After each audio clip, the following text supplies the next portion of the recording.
À Los Angeles, peu avant l'aube, un fourgon blindé s'arrête brièvement devant une boutique de beignets et deux agents de sécurité entrent pour prendre leur petit déjeuner. C'est à ce moment-là que le coup commence. Sortis de nulle part, une voiture et un SUV arrivent et encerclent le camion. Des hommes armés, équipés de matériel tactique et de masques à gaz, en sortent et pointent leurs fusils et leurs pistolets sur les gardes au moment où ceux-ci sortent du magasin. À l'intérieur du camion, le chauffeur appuie silencieusement sur le bouton d'alarme, avertissant la police qu'il s'agit d'une embuscade, mais refuse de sortir lorsqu'on lui en donne l'ordre. L'un des assaillants sort une perceuse électrique, perce un trou dans le pare-brise, puis accroche la vitre au SUV et l'arrache. L'un des gardes tente de sortir son arme, mais il est immédiatement abattu. Le chauffeur n'a aucune chance. Il est également touché. Un Chinois assis dans un véhicule voisin, qui suit les mouvements de la police, prévient l'équipe qu'ils n'ont que 30 secondes avant l'arrivée des renforts. Ils ouvrent l'arrière du camion et traînent dehors un quatrième garde. Pendant ce temps, un autre homme asperge leur voiture d'eau de javel pour effacer toute trace. D'autres parviennent néanmoins à s'enfuir avec le camion intact. L'équipage suit les instructions du radio et parvient à rejoindre un entrepôt. La tension est palpable. Leur chef n'est pas content. Le détective Baracho lui fait le point sur la situation. Nick comprend immédiatement qu'il s'agit de professionnels. Murph ajoute que l'équipe n'a pris qu'un fourgon blindé vide. Tony suppose qu'ils ont reçu de mauvaises informations et qu'ils ont foiré le travail. Pendant ce temps, dans le bureau du LASD, Nick et son équipe examinent l'affaire. Ils se rendent compte qu'il doit s'agir d'un travail de l'intérieur. Les voleurs étaient au courant d'un transfert d'argent qui ne passait même pas par le courrier habituel. Leur principal suspect ? Merriman. Il est sorti sur parole il y a seulement 8 mois. Ce soir-là, Donnie est derrière le comptoir. Un homme de la Federal Reserve Bank s'en va après avoir bu, mais oublie sa carte d'accès à la Fed sur le comptoir. Nick se présente au bar avec désinvolture. Il commence à parler à Donnie, qui lui explique que le bar est un terrain neutre. Nick lui demande s'il a entendu de bonnes histoires à l'intérieur. Donnie sourit et répond, bien sûr, toujours. Plus tard dans la soirée, Donnie monte dans sa voiture après avoir terminé son service. Soudain, Nick apparaît à la fenêtre et le frappe avec un taser, le faisant s'évanouir. Donnie se réveille dans un lit inconnu. Quand il sort dans l'autre pièce, il voit l'équipe de Nick assise avec un groupe de femmes. Tout le monde s'amuse comme si c'était une soirée normale. Nick devient sérieux et montre à Donnie une photo de lui en train de parler avec Merriman. Gus dit à Donnie qu'ils savent qui il est. Il énumère ses antécédents, grand theft auto, tentative d'homicide involontaire et même l'amende pour excès de vitesse la plus élevée de Californie.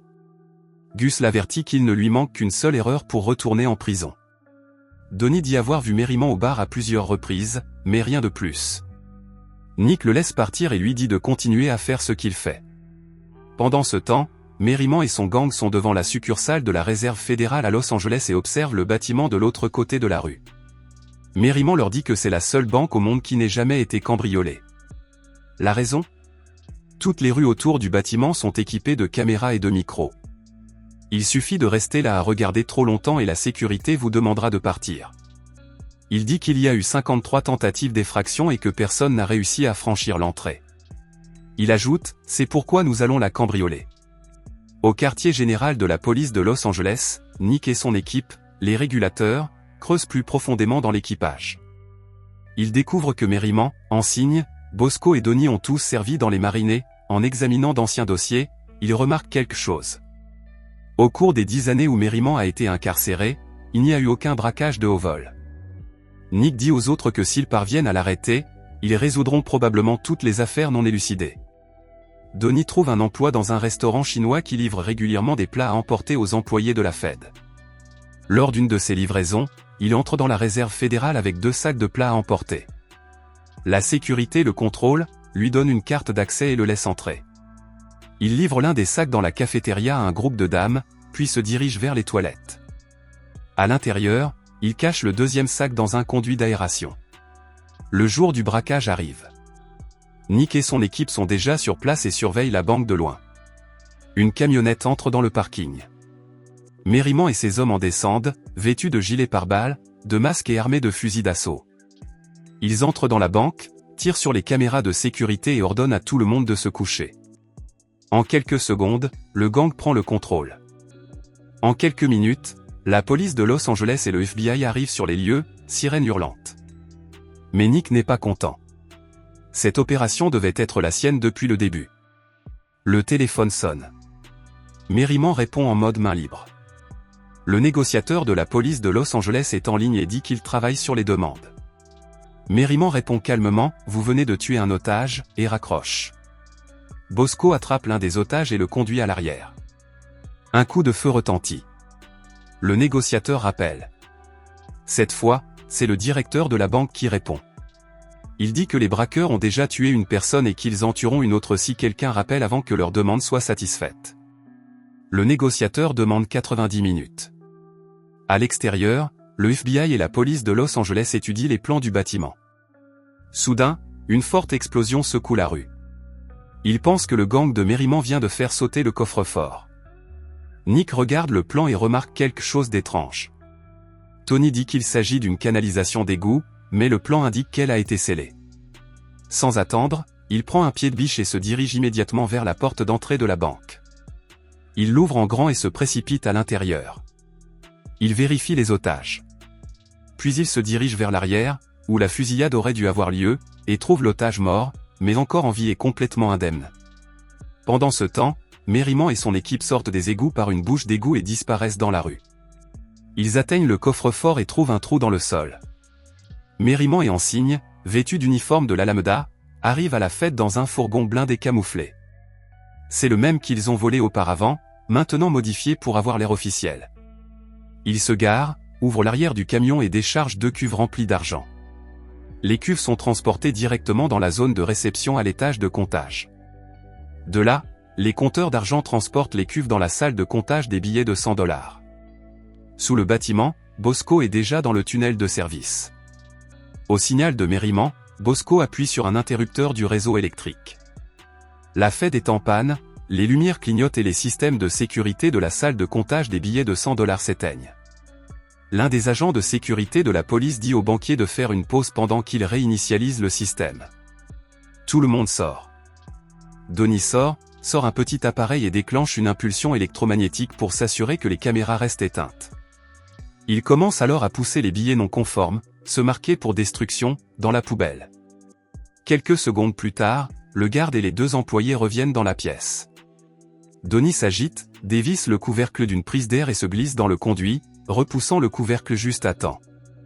Merriman fait signe à Bosco de rétablir le courant. Tout le monde à l'intérieur de la fête se remet au travail, comme si rien ne s'était passé. Donnie sort du conduit d'aération des toilettes et récupère le sac de plats chinois qu'il y avait caché auparavant. À l'aide de la carte d'accès laissée par l'employé de la Fed au bar, il se déplace silencieusement dans le bâtiment. Dans la salle de comptage des billets de $100, les banquiers confirment que la livraison d'argent liquide d'Alameda a bien été effectuée. Dans le sous-sol de la Fed, l'un des hommes de Merriman, au volant d'un camion poubelle, ramasse les sacs poubelles contenant l'argent volé. Merriman et Ensigne s'éloignent dans le fourgon blindé, calme et serein. Pendant ce temps, Nick traverse la ville à leur recherche. Puis il aperçoit Donnie qui marche dans la rue. Il freine et se gare. Mac, qui observe de loin, voit Gus et Tony attraper Donnie et le forcer à monter dans le camion de Nick. À l'intérieur, les 2 hommes frappent Donnie et lui demandent où se trouve Merriman.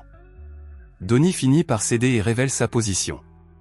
Merriman regarde dans le rétroviseur et voit le camion de Nick derrière eux, tandis que les voitures devant s'arrêtent complètement. Gus menotte Donnie à l'intérieur du camion de Nick, tandis que Nick et Tony descendent. Soudain, Merriman ouvre le feu. Sa balle touche Baracho, le tuant sur le coup. C'est le chaos. Les balles volent dans toutes les directions, touchant les voitures voisines et projetant des éclats de verre et de métal. Puis, lui et Ensigne s'enfuient par la rue latérale. Nick se lance à leur poursuite. Au cours de la poursuite, Nick abat Ensigne d'un tir précis et mortel. Les 2 hommes s'affrontent dans la ruelle. Nick tire et touche Merriman, le laissant au sol, ensanglanté et en difficulté. Il se relève lentement et pointe son arme vide vers Nick. Ne sachant pas qu'elle est vide, Nick tire un dernier coup, le tuant. Nick retourne à la voiture, pour découvrir que Donnie a disparu. Lui et Gus vérifient les sacs noirs dans le suburban. Ils ne sont pas remplis d'argent liquide, mais seulement de papier déchiré. Pendant ce temps, de l'autre côté de l'océan, Donnie est barman dans un pub londonien, avec désormais un accent britannique. Dans des flashbacks, nous voyons comment Donnie a proposé à Merriman de braquer la réserve fédérale, comment il a emballé l'argent dans des pneus et comment il a tout expédié au Panama, propre et impossible à tracer.